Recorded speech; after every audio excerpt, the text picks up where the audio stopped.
Deməli, əziz dostlar, bu 3 otaqlı mənzildir və bütün sistem hamısı ayrıcana çəkilib.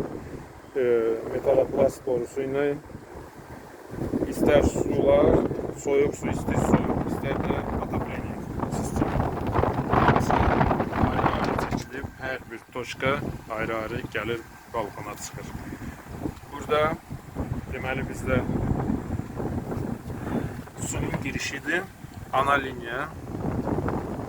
Bəli, qapının ağzından perihodla keçir metaloplasta və düz gəlir evin içində, mənzilin içində, polun altında bircə dənə qapının ağzında birləşmə var, stık şey var.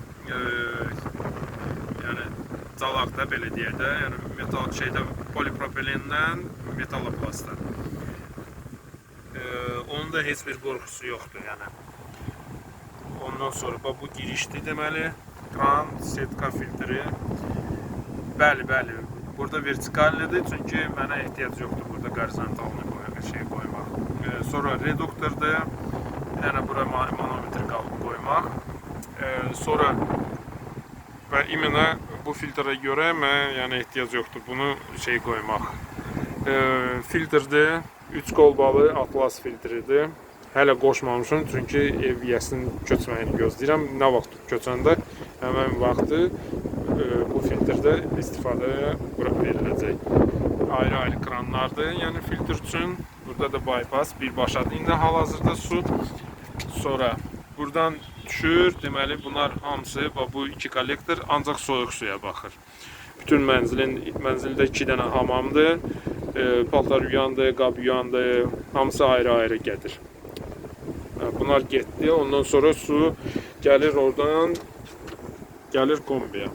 Kombiyə girəndən sonra düşür. Deməli, bu bizim isti suyun kollektorudur. Bu iki kollektor isti suya baxır. Ondan sonra kombimizin özü Baxi Monatri 28'likdir. Mən öz işlərimdə demək olar ki 100%'ında ev yəsi əgər məndən razılaşırsa, əgər yəni qəti yəni başqa bir fikri yoxdursa, mən Baxi qoydururam o öz işlərimdə. Bir dəfə də məndə yəni hələ ki neçə ildir birində də hələ problem olmuyor. Deməli, ondan sonra hidrostrelkadır, təngə qabı. Su yəni buradan girir və buradan fırlanır, təzən uca kombiyə qayıdır. Burada setka filtri uca horizontal qoyulur. Manometr, termometr. Hava klapanıdır.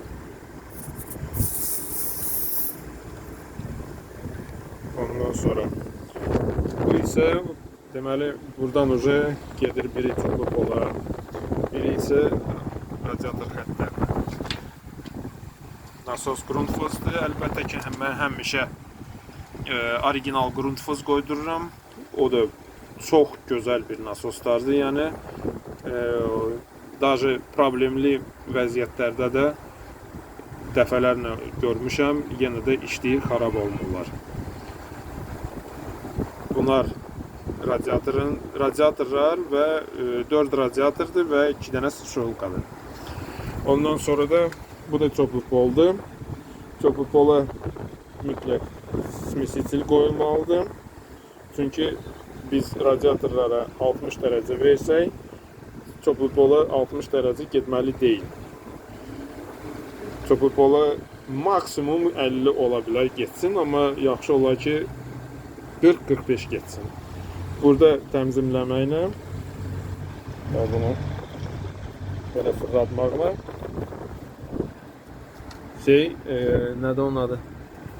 Çöplü polun dərəcəsini regulirovka eləmək olur. Və bu da çöplü polun kollektorları və servoprivodlar. Hal-hazırda 3 dənə servoprivod açıqdır. Bax belə.